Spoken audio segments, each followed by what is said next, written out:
हो वो नारद। आज नारद जी सीधे स्वर्ग गए और स्वर्ग में जाकर के पुष्प लेकर आए, परिजात वृक्ष का, कल्प वृक्ष का।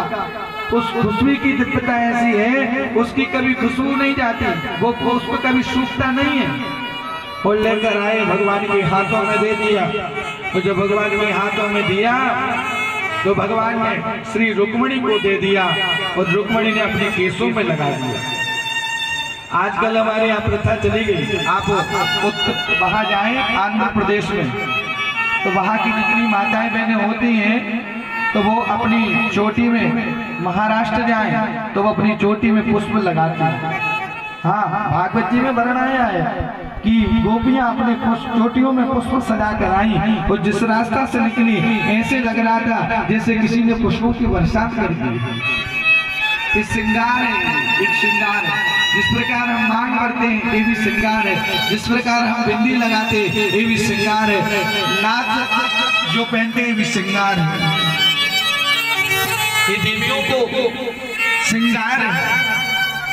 उसी प्रकार हर एक श्रृंगार की महिमा अद्भुत है। मैंने उस दिन बताया था जब सीता जी मांग भर रही थी, हनुमान जी की दृष्टि पड़ी तो बोले क्यों ये मांग भरती हो? तो सीता जी ने कहा कि अपने पति की लंबी आयु के लिए मैं मांग भरती हूँ। तो हनुमान जी उस दिन से अपने पूरे शरीर में ही सिंदूर लगाने लगे। जब सीता जी प्रभु की आयु के लिए काम करते हैं तो हम भी क्यों ना करें, क्योंकि हमारे भी तो स्वामी है श्री राम, इसलिए उन्होंने अपने पूरे शरीर में ही सिंदूर लगाना प्रारंभ कर दिया। प्यारे विचार करिए, आज नारद जी ने वो पुष्प दिया और सीधे आज भगवान जो है, जो सत्यभामा है, उनके पास गए। सत्यभामा ने बड़ा इनका स्वागत किया। अब जब स्वागत हुआ तो बोले नारद जी क्या बात है? बोले आज मैं बड़ा ही सुंदर एक वस्तु लेकर आया हूँ। बोले क्या लेकर आए हो?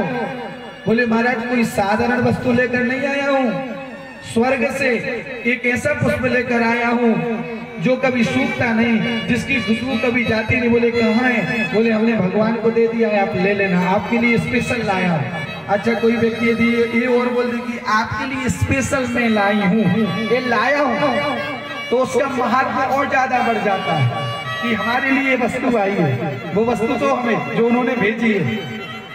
उसी प्रकार नारद जी ने कहा आपके लिए मैं स्पेशल लाया हूं। क्यों? क्योंकि नारद जी लड़ाई करवाना चाहते, झगड़ा करवाना चाहते। अब तो देवी जी से यदि कुछ हम बोल दें कि ये चीज हम तुमको देंगे, तो जब तक वो मिल ना जाए जब तक उनका मन नहीं लगता। ध्यान रखना। जैसी ये बात कही, अब भगवान कृष्ण जैसे ही आए तो तुरंत ही कहने लगे कहाँ है, कहाँ है? भगवान ने कहा क्या? अरे बोले कि क्या है? पीछे हाथ करे थे भगवान अपने दोनों। बोले हाथ आगे करो, भगवान ने आगे कर दिए। क्या चाहिए? बोले क्या चाहिए? जो नारद जी पुष्प लेकर आए वो कहाँ है? जैसे ये बात कही तुरंत महाराज आज भगवान समझ गए कि नारद जी यहाँ पर जो है आग लगा करके चले गया। नारद जी जो काम करना था वो काम कर चले गए। तो तुरंत बोल दिया सुनो ऐसा है ना, मैं वो पुष्प जहाँ बैठा था ना रुक्मिणी के भवन में वही छोड़ाया, अभी मैं लेकर आता हूँ। तुरंत नारद जी तुरंत भगवान नारायण उस पुष्प को लेने गए। और जैसे उस पुष्प को लेने गए तो देखा कि रुक्मिणी मैया महाराज, जिसको आजकल ड्रेसिंग बोलते हैं, ड्रेसिंग ही बोलते हैं ना, जाके सामने बैठ करके श्रृंगार करते हैं, ड्रेसिंग बोलते हैं। हाँ, जिसके सामने शीशा खोलो तो सारी सब कुछ व्यवस्था है उसके अंदर होती है। देवी जी उसके सामने बैठी हुई हैं और उस पुष्प को बार बार निहार रही हैं। अब भगवान नारायण ने सोचा कि यदि मैं देवी जी से पुष्प मांगूंगा तो अभी लड़ाई झगड़ा हो जाएगा, अब करें तो क्या करें? उधर जाते हैं तो उधर भी खाई है और इधर जाते हैं तो उधर भी खाई है, अब करें तो हम क्या करें? बीच में फंस गए भगवान आज गए। बोले कहाँ है पुष्प? बोले क्या करे देवी, मैं वहां बैठा था तो वो पुष्प वहीं रह गया और रुक्मिणी ने अपने केस में लगा लिया। सत्यभामा कहने लगी वे फालतू की बात है, तुम हमारे यहाँ मत किया कर। मैं जानता हूँ तुम मुझसे प्रेम थोड़ी करते हो, तुम तो उनसे ज्यादा प्रेम करते हो, तुम मुझसे कम प्रेम करते हो और उनसे ज्यादा प्रेम करते हो। भगवान ने कहा ना मैं तो तुमसे बहुत प्रेम करता हूँ। बोले नहीं नहीं करते, मैंने मानी नहीं, तुम बहुत झूठे हो। भगवान ने कहा चिंता मत करो देवी, तुम्हारे लिए तुम्हें परिजात का वृक्ष ही लाके दे दूंगा। और एक बार यदि माताओं से आप बोल दें कि ये वस्तु मैं लाके दे दूंगा, तो जब तक आप वो वस्तु लाके नहीं देंगे तो वो आपका पीछा नहीं छोड़ेंगे। यदि आपने उनसे वादा कर दिया कि अगले 13 वर्ष में जो हमारी शादी की सालगिरह आएगी उसमें हम कहीं गोवा जाएंगे, शिमला जाएंगे, तो देवी जी जैसे पति भोजन करेगा या कुछ करेगा तो तुरंत ही महाराज जैसे देखा ये प्रसन्न है, तुरंत बोल देगी क्यों जी तुमने वादा किया था 2 साल तो हो गए, तीसरा साल चल रहा है, तुम लेकर नहीं गए मुझे। उसी प्रकार जब भगवान जब प्रसन्न दिखते, जब महाराज देवी जी प्रसन्न छेड़ देती, भगवान ने सोचा ये मानेगी नहीं, इसको लाकर देना ही पड़ेगा। तो आज भगवान सत्यभामा को लेकर के सीधे स्वर्ग गए हैं और जाकर के इंद्र के पास पहुंचे। इंद्र ने बड़ा ही दिव्य स्वागत भगवान का किया। स्वागत करने के बाद भगवान ने पूरे इंद्र ने स्वर्ग को घुमाया है। प्रभु ये देखो ये समुद्र से निकला था, ये वो है, ये अप्सराएं वो है, ये चीज वो है, सारी बातें बता रहा है। मगर जहाँ पर कल्प वृक्ष लगा हुआ है उसमें भमरे, भमरा तो सभी लोग जानते हैं महाराज, काले काले भमरे उसका रस पी रहे हैं। इतनी दिव्य खुशबू है, इतनी दिव्य खुशबू है कि रुक्मिणी महाराज खुशबू लेकर कहने लगी यही तो चाहिए, यही तो चाहिए। भगवान ने कहा थोड़ा देवी रुक जाओ, किसी के यहाँ आए हैं तुरंत कह देंगे कि तुरंत मुझे पुष्प दो तो लड़ाई झगड़ा हो जाएगा, थोड़ी भूमिका बनाने दो, थोड़ी भूमिका बनाने दो। आज भगवान ने कहा इंद्र मैं तुम्हारे आया हूँ, कोई ऐसा उपहार मुझे दो जो मैं भी अपने यहाँ ले जाऊँ। इंद्र ने कहा प्रभु जो कुछ है आपका ही तो है, जो कुछ चाहिए ले जाइए आप, जो कुछ चाहिए तो ले जाइए आप। तुरंत जैसे ये कहा तुरंत बगल में देवी जी खड़ी थी, उनके हाथ में चोटी ले दी, हाँ जल्दी बोलो, जल्दी मांगो, जल्दी जल्दी मांगो। भगवान ने कहा रुक तो जाओ। तो भगवान ने अपना हाथ ऐसे किया है जहां पर वो कल्प वृक्ष लगा हुआ था। तुरंत जो इंद्र की पत्नी महाराज इंद्रायणी थी उसने तुरंत इंद्र का हाथ पकड़ के मारा, टेढ़ा कर दिया कि ध्यान रखना ये वृक्ष नहीं देना है, क्योंकि इसके पुष्पों से मैं अपनी चोटी का श्रृंगार करती हूँ, सब कुछ दे दो, अपनी सिंहासन दे दो, सब दे दो, मगर ये वृक्ष नहीं देना है, ध्यान रखना तुम्हारी खेल ना है। अब इंद्र ने तुरंत भगवान का हाथ नीचा कर दिया, प्रभु आप ही हाथ गलत घुमा रहे हैं। बोले क्यों? कहले आप और कुछ ले लीजिए। भगवान कहने लगे भैया तेरे साथ जो परेशानी है भाई हमारे साथ है, तेरी पत्नी को वो चाहिए और मेरी पत्नी को भी मैंने वादा किया है, अब देना तो पड़ेगा। अब भगवान इंद्र से इंद्र गड़गड़ाने लगा, प्रभु हमारा क्या होगा? भगवान ने कहा तेरा क्या होगा ये तो बाद में देखेंगे, मगर मेरा क्या होगा ये सोच पहले तू। और आखिरी में महाराज भगवान ने जबरदस्ती उस पेड़ को उखाड़ लिया, उखाड़ के लाए, ला करके रुक्मिणी के महल में, श्री सत्यभामा के महल में लगा दिया। मगर लगाया कैसा? टेढ़ा टेढ़ा ऐसा लगाया उसके जो पुष्प हैं वो जाकर के रुक्मिणी के महल में गिरते हैं। नारद जी फिर आ गए, श्रीमन नारायण नारायण नारायण श्रीमन नारायण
और जैसे ही महाराज सत्यभामा ने देखा, देख करके प्रसन्न हो गई। महाराज तुम तो एक पुष्प लेकर आए थे, देखो महाराज हमारे सैया,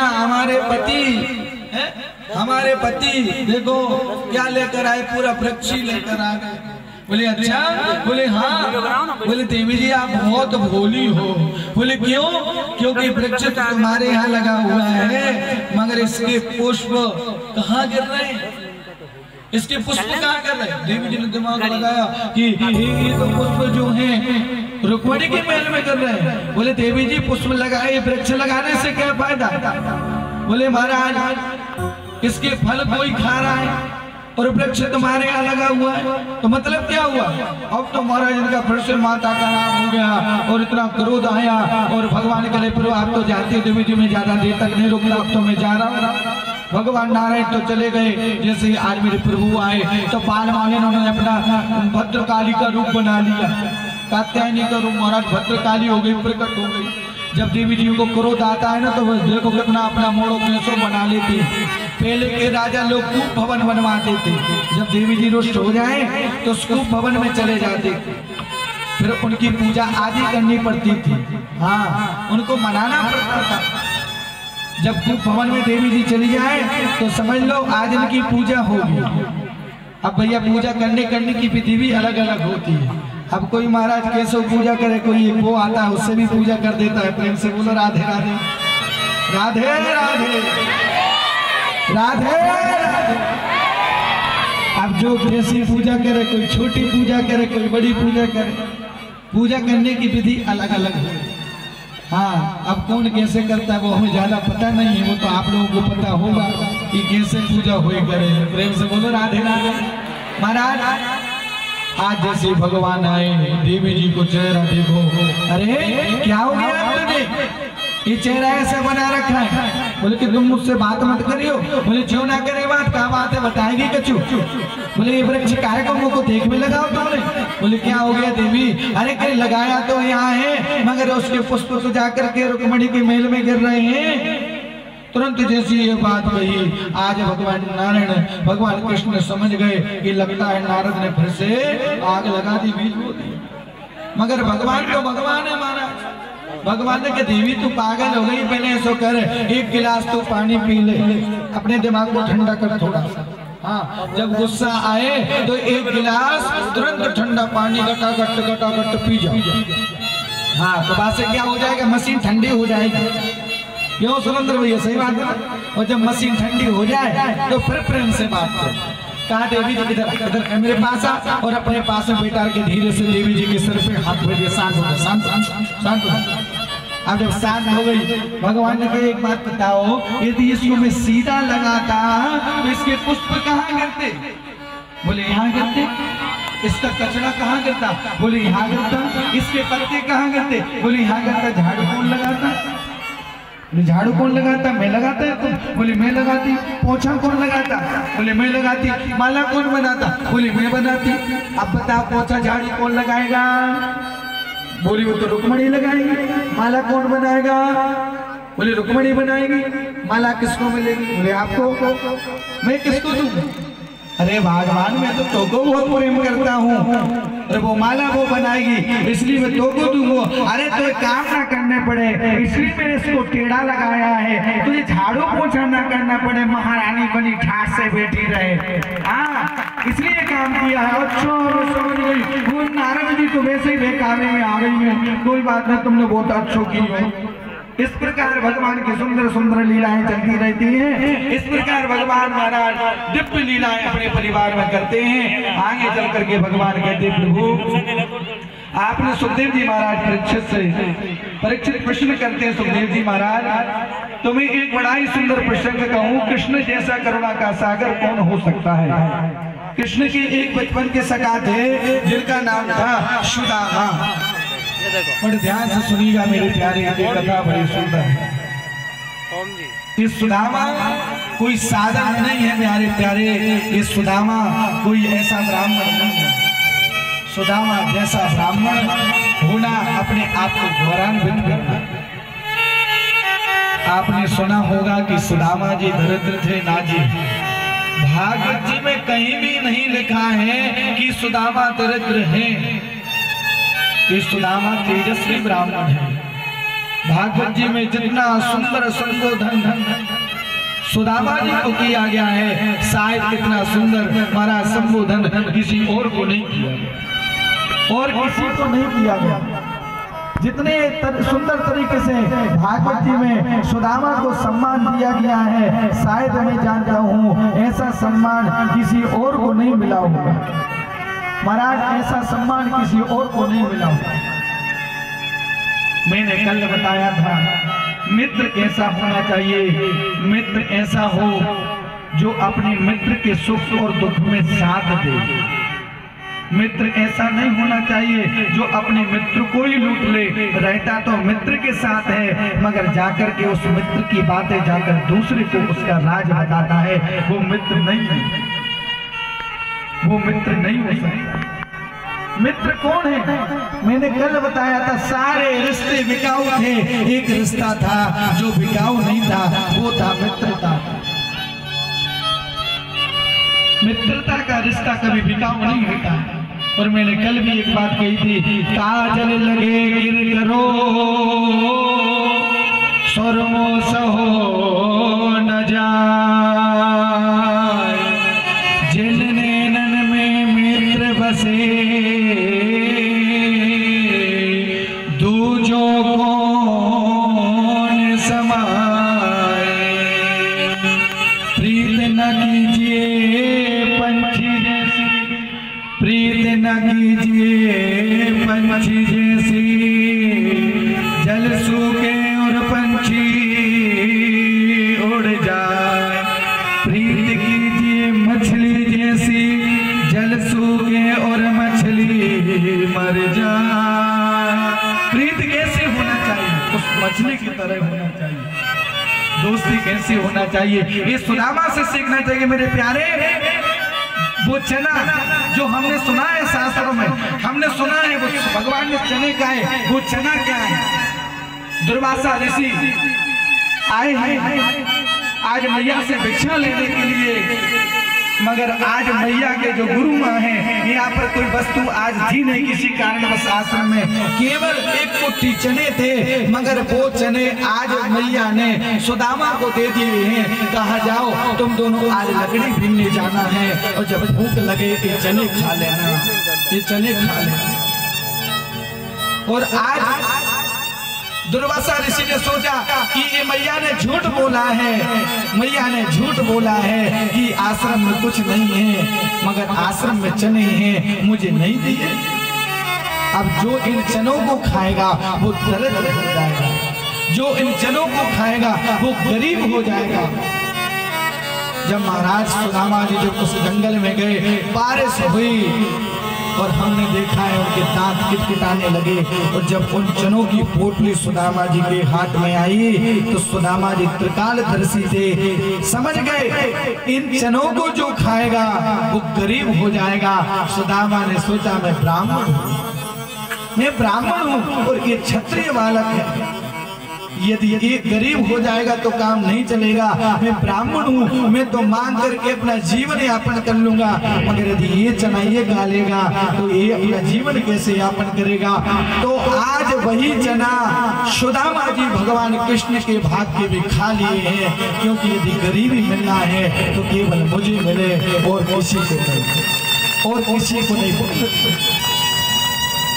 आज महाराज भागवत जी में सबसे पहले कहा कृष्णस्य सगा कश्चित् ब्राह्मणो ब्रह्म विद्तमा विरक्तेन्द्रियार्थेषु प्रशांता मजितेन्द्रिया।